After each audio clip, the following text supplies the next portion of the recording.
Auntie Anne Beiler was content with her life on the farm until an unspeakable tragedy changed the course of her life and wound up reshaping food courts across America.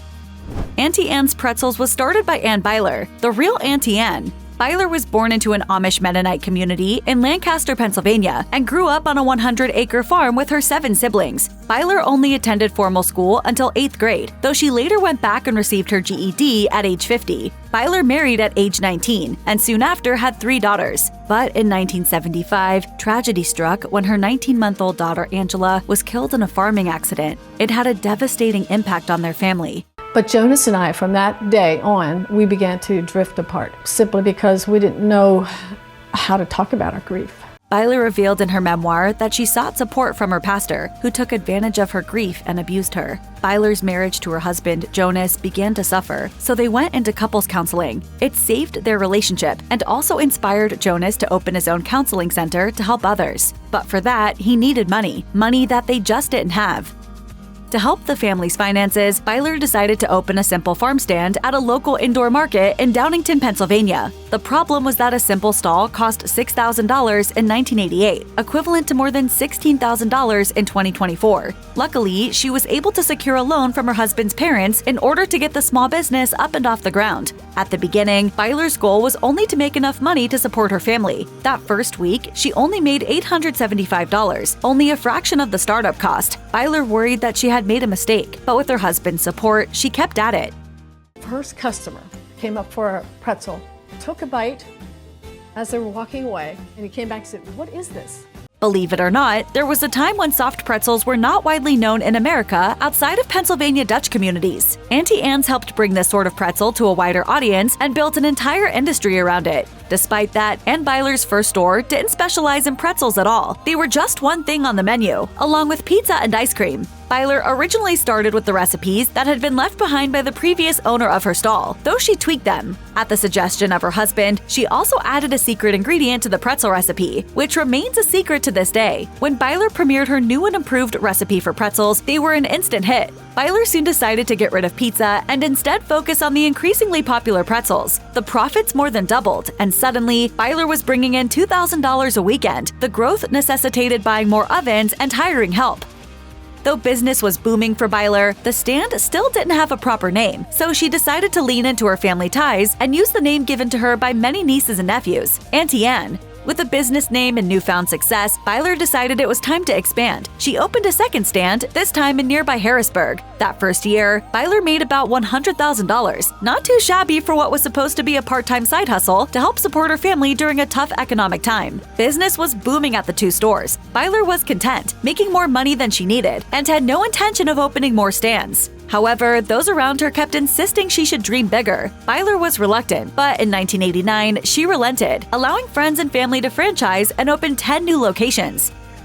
The biggest shift for Auntie Anne's came when the company decided to enter into the then-new market of mall food courts. Despite being a somewhat reluctant businesswoman, Beiler clearly had a knack for growing her business. Auntie Anne's Pretzels entered the mall scene in 1989. Mall food courts at the time were a burgeoning business. A specialty restaurant that sold just a single product seemed to be a risk, but Beiler knew she and her franchisees could do well. Beiler relied on foot traffic to encourage people to see the stall and stop by, as well as free samples to further lure customers in. That, along with the tantalizing smell and the view of the pretzels being made in front of customers, was enough to bring many customers coming back for more. This allowed her to sustainably grow the business. The mall market ended up being a windfall. By the mid-1990s, Beiler had expanded to 279 locations and had grown her company's revenue to $3 million a year.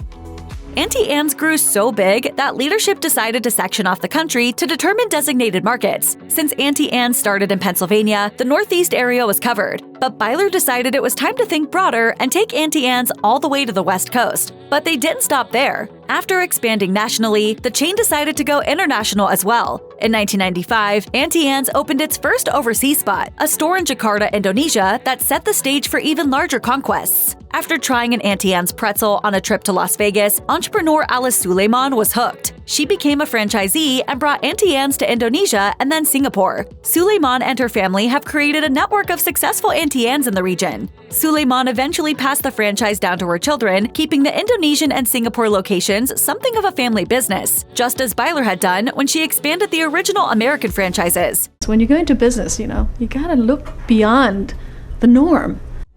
After 17 years of unprecedented success, in 2005, Anne Beiler sold Auntie Anne's Pretzels to her husband's cousin Sam, who had been with the company since the beginning. Beiler had grown Auntie Anne's to heights that she had never originally dreamed of, but found that expanding the company was hard work. Beiler had originally founded Auntie Anne's to help support the family, and she ultimately decided that it was time to spend more of her time with that family. While Beiler felt confident in her decision, that didn't make the process any easier. She said that while she cried over the decision for weeks, ultimately she knew that it was the right one for both her family and the company they had built. The company remained in the family for a few more years until Sam Beiler decided to sell. At that point, he had spent over 20 years with Auntie Anne's, and he wanted to pursue his personal passions. The company was purchased by Focus Brands, becoming a part of a larger portfolio that included another mall superstar, Cinnabon. The shift from a family-owned company to one owned by a corporation was a big one for Auntie Anne's, but there was an even larger change happening in the wider world that would come to affect the company. Malls, which were the major stepping stone for Auntie Anne's Pretzels and provided a market that allowed the pretzel empire to grow, began to struggle and close. Malls have been a part of American culture since the 1950s. In the first decade of their existence, over 4,500 new shopping malls opened. Early malls didn't offer food courts the way we think of them today. As popularity grew, however, mall owners needed to find a way to keep people at malls for longer periods of time. So by the 1970s, many began to introduce food courts. Through the 1980s and 1990s, malls became a popular spot for teens, who joined the crowds hanging out at the shops and bustling food courts. But all good things must come to an end. Americans began to prefer shopping at all-in-one stores such as Target or Walmart. Then came the internet. As it became easier to shop from the comfort of one's home, fewer people went to the mall. With dwindling crowds and shrinking profits, many malls began to close. As the 2010s hit, it became clear that malls were no longer the hot market they once were. Across the US, malls of all sizes began to close down, leaving Auntie Anne's in a tough spot. Then, a worldwide disaster struck one more major blow to the company. In 2020, the COVID-19 pandemic ravaged what was left of the in-person shopping market. One Auntie Anne's franchisee noted that the pandemic exacerbated underlying issues with poor mall attendance. Employee hours had to be reduced while revenue sagged. During the peak of the pandemic, many locations shut down entirely due to no income whatsoever. What's more, during 2020, the owners of Auntie Anne's, Focus, laid off more than 100 employees, citing the pandemic and a significant downturn in sales as a driving issue. Auntie Anne's was already facing a difficult time, and this could have been the final nail in the coffin.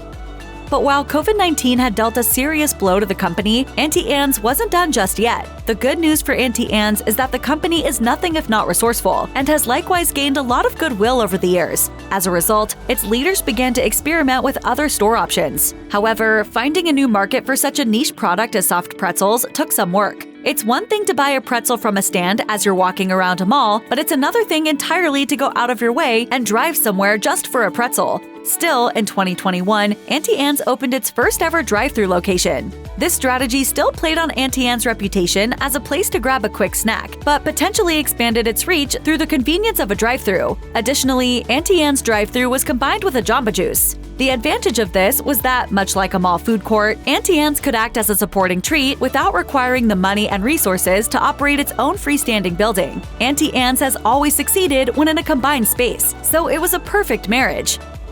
Adding a drive-thru location wasn't the only big change to Auntie Anne's in recent years. The company has worked hard to bring itself back from the brink of disaster by innovating new markets. During the COVID-19 pandemic, Auntie Anne started offering make-your-own pretzel kits. This was a smart way to engage customers who love pretzels and were at the time desperate for an activity to do with their children while everyone was cooped up under stay-at-home orders. Auntie Anne's wasn't about to stop there, though. It began to overhaul its digital presence, offering online ordering and revamping its point-of-sale system to enter the digital age. This change ultimately made information tracking easier and allowed the company to see what changes had worked and what didn't. The company also entered into the food truck game, offering a new option for franchisees that, once again, relied on low overhead and bypassed the need for a single freestanding location. With the addition of food trucks, Auntie Anne's could once again be at the places where large groups of hungry people gathered, such as a festival or catering for events. Finally, the company revamped its menu, offering more bite-sized pretzel options, which are now outselling their traditional full pretzels.